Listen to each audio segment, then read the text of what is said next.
న్యూఢిల్లీలో జరిగిన జీఎస్టీలో పాల్గొన్న ఆర్థిక మంత్రి ఈటెల రాజేందర్ మాట్లాడుతున్నారు. ఇప్పుడు లైవ్ చూద్దాం. ఆస్పెక్ట్ ఏంటంటే జీఎస్టీ అనేది ఒక కొత్త పద్ధతి కాబట్టి, కొత్త పన్ను విధానం కాబట్టి, ఇది అనేక మందికి అవగాహన లేదు కాబట్టి ఎక్కడికక్కడ రాష్ట్రాలలో డీలర్లకు కానీ వ్యాపారస్తులకు కానీ అవగాహన సంస్థలు పెట్టడం, దీని గురించి అర్థం చేయించడం అనేది ఇప్పటికి జరుగుతూ ఉంది. ఇవాళ ఈ దేశంలో ఉన్నటువంటి 5 రాష్ట్రాల్లో తెలంగాణ రాష్ట్రం ఇప్పటికే 82% సమాచారాన్ని కేంద్రానికి కూడా పూర్తి స్థాయిలో అందించడం జరిగింది. ఇవాళ కేంద్ర రాష్ట్ర ప్రభుత్వాలు సమన్వయంతో పనిచేస్తే తప్ప, మ్యూచువల్గా ఒకరికో సమాచారం ఒకరు ఎక్స్చేంజ్ చేసుకుంటే తప్ప, పరస్పర సహకారం ఉంటే తప్ప దీంట్లో విజయం సాధించలేం. కాబట్టి ఇవాళ కేంద్ర రాష్ట్ర ప్రభుత్వాలు, కేంద్ర రాష్ట్ర ప్రభుత్వ ఉద్యోగులు కూడా పూర్తి సమన్వయంతో పనిచేసి ఇప్పటి వరకు ఈ దేశంలో ఎగబెట్టేటువంటి పన్ను విధానాన్ని అరికట్టడంలో సఫలమైతేనే జీఎస్టీ గొప్పగా అమలవుతుంది, సఫలమైతేనే ట్యాక్స్ బేస్ పెరిగేటువంటి ఆస్కారం ఉంటుంది, ఆదాయం పెరిగే ఆస్కారం ఉంటున్నటువంటి నిర్ణయాన్ని కూడా రావడం జరిగింది. ఇవాళ కేంద్రం పెత్తనం రాష్ట్ర పెత్తనం అనే పద్ధతి కాకుండా, కేంద్రం గొప్పన రాష్ట్రం గొప్పదనే పద్ధతి కాకుండా, ఇరు కేంద్రమైన రాష్ట్రమైన పూర్తి అవగాహనతో పనిచేస్తే మంచి ఫలితం ఉందని చెప్పి భావిస్తా ఉన్నాం. రాబోయే కాలంలో ఈ జూలై మాసం లోపు ఇంకా జరగాల్సినటువంటి అతి ముఖ్యమైన కార్యక్రమం ఏంటంటే, ఇప్పటి వరకు ఏ వస్తువు ఏ ట్యాక్స్ బేస్లో ఉంది, దాని పద్ధతి ఎట్లా ఉంది, చరిత్ర ఎట్లా ఉంది, అసలు ఆ వస్తువుకు ట్యాక్స్ కడుతుందా ఎగబెడుతుందా అదంతా లెక్కలో తీసుకొని మొట్టమొదటి కూడా మేము డిమాండ్ చేసేది practical taxation system, tax rationalisation చేయాలని చెప్పి మేము భావిస్తా ఉన్నాం.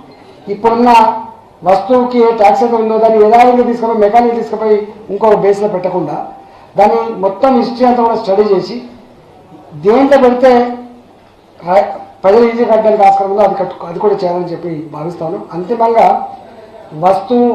ప్రతి వస్తువుకి ఏ ట్యాక్స్ బేస్లో పెట్టాలని రాష్ట్ర కేంద్ర ప్రభుత్వ అధికారులు కూర్చొని దాన్ని నిర్ణయించే ఆస్కారం ఉంది. తెలంగాణ రాష్ట్ర ప్రభుత్వ పరంగా పదే చెప్పిన అంశం ఏంటంటే, సామాన్య ప్రజానికానికి భారం పడకుండా ఉండే పద్ధతులలో వాళ్ళు కొనుక్కునేటువంటి వస్తువుల మీద ఎక్కువ ధరలు పెరిగిన పద్ధతులలో ఉండాలని, పెద్ద వ్యాపారాల మీద పెద్ద టర్నోవర్ ఉన్నటువంటి వాళ్ళ మీద తప్పకుండా నిఘా ఎక్కువ పెంచాలని, ట్యాక్స్ బేస్ని పెంచుకోవాలని చెప్పి మేము సూచన చేసినాం. ఇలా సూత్రప్రాయంగా అందరూ కూడా అది అంగీకరించారు. రేపు తెలంగాణ రాష్ట్రంలో ఇప్పటికే మా ట్యాక్స్ గ్రోత్ 16.5%, 17%, 19% గొప్ప ఉంది. కానీ దేశవ్యాప్తంగా ఓ యునానిమిటీ కావాలి కాబట్టి గ్రోత్ని 14% నిర్ణయించింది. 14% నిర్ణయించిండు. ఏ రాష్ట్రానికైనా 2015-16 సంవత్సరం ఏదైతే బేసిన్ తీసుకున్నారో దాన్ని లెక్క కట్టి రేపు తెలంగాణ రాష్ట్ర ప్రభుత్వానికి నాకు తెలిసి కంపల్సరీ వచ్చే ఆస్కారం లేదు. ఎందుకంటే మా రాష్ట్ర ప్రభుత్వ ఆదాయం అనేది 16, 17, 18% ఉండేటువంటి ఆస్కారం ఉంటుంది. కాబట్టి మాకు 14% లోపొచ్చే ఆస్కారం లేదు. కాబట్టి ఇవాళ తెలంగాణ రాష్ట్ర ప్రభుత్వానికి ఈ కంపల్సరీ వస్తారని కూడా విశ్వాసం లేదు. అయినా కూడా రేపు దీంతో ట్యాక్స్ బేస్ పెరిగి జిఎస్టీ ద్వారా లాభం జరుగుతుందని చెప్పి ఆశిస్తున్నాం. తప్పకుండా 2017-18 సంవత్సరంలో కొత్త ఇయర్ కొంత అందాజగా లేకపోయినా కూడా రాబోయే కాలంలో తప్పకుండా కొంత ఆదాయం పెరుగుతుందని చెప్పి ఎక్స్పెక్ట్ చేస్తాం. అట్లాంటిది ఇంకా ఏం లేదు. యాక్చువల్గా ఇంకా అంతకుముందు 6, 12, 18 and 28గా ఉంది. గోల్డ్ మీద ఎంత పెట్టాలనే దాని మీద తర్జన పడతా ఉన్నాం. ఎందుకంటే ఇప్పటికే 2% ఉంది, కొన్ని రాష్ట్రాలు 5% ఉంది. రెండు కలిపి 2% ఉన్నాయి, 2 కలిపి 6-7% కూడా ఉన్న రాష్ట్రాలు కూడా ఉన్నాయి. కాబట్టి అదొక్కటి క్లారిటీ వచ్చేటువంటి ఆస్కారం ఉంది. ఇంతకుముందు చెప్పినట్టుగా ఇవాళ వ్యవసాయానికి సంబంధించిన ఉత్పత్తుల విషయంలో దేశవ్యాప్తంగా పన్ను తీసేసే ఆస్కారం ఉంది. కాబట్టి అట్లా ఆ వస్తువులు ఏమున్నాయి, ఇప్పటిదాకా వ్యవసాయానికి సంబంధించిన ఉత్పత్తుల విషయంలో కొత్తగా ఏమైనా యాడ్ చేసి ఉన్నాయో అవన్నీ కూడా తప్పకుండా రాబోయే కాలంలో చర్చిస్తాం. చెక్ పోస్టులు అన్నీ కూడా ఎత్తేస్తారు. మళ్ళా next meeting 12th GST council meeting 16వ తారీఖున జరగబోతాం.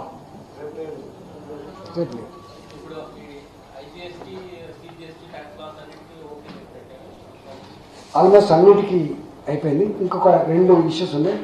ఒకటేమో ఐజీఎస్టీ మీద కొంత క్లారిటీ రావాల్సింది. రెండోదేమో కేంద్ర పాలిత ప్రాంతాల మీద కూడా కొంత లా ప్రిపేర్ చేస్తాం. అంటే ఆల్మోస్ట్ సిజిఎస్టీ ఐజీఎస్టీ అయిపోయింది కాబట్టి హెచ్జిఎస్టీ తర్వాత కేంద్ర పాలిత ప్రాంతాలు ఈ రెండింటి కూడా ఈ 2 లాల మీద ఆధారపడి చేసే ఆస్కారం ఉంది కాబట్టి పెద్ద జట్లం ఏం లేదు, తొందరగా అయిపోతుంది.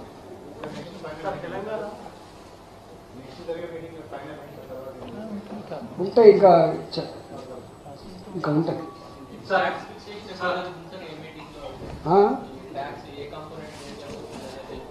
ఈ 16 తర్వాత 16వ తారీఖు తర్వాత ఈ ఫిట్మెంట్ కమిటీ అని ఒకటి కేంద్ర రాష్ట్ర ఉద్యోగులు ఆల్రెడీ ఉన్నారు. వాళ్ళు చేసిన తర్వాత ఫైనల్ టచెస్, ఎందుకంటే ప్రజల మీద భారం పడకుండా చూడాల్సిన బాధ్యత ఉంటుంది కాబట్టి ఫైనల్ టచెస్ మాత్రం దగ్గరికి వస్తుంది. అంటే ప్రతి నిర్ణయంలో ఈ జాప్యం జరగకుండా ఉండాలని ఫస్ట్ అధికారులతోటి మొత్తం అవన్నీ కూడా చేయిస్తాను. అక్కడ 90-95% సమస్యలు పరిష్కారం అవుతున్నాయి. ఇంకా ఏమైనా పరిష్కారం కానిటువంటి అంశాలు ఉంటే టచ్అప్ చేయడానికి మంత్రులు మా ముందుకు వచ్చినప్పుడు చేస్తాము.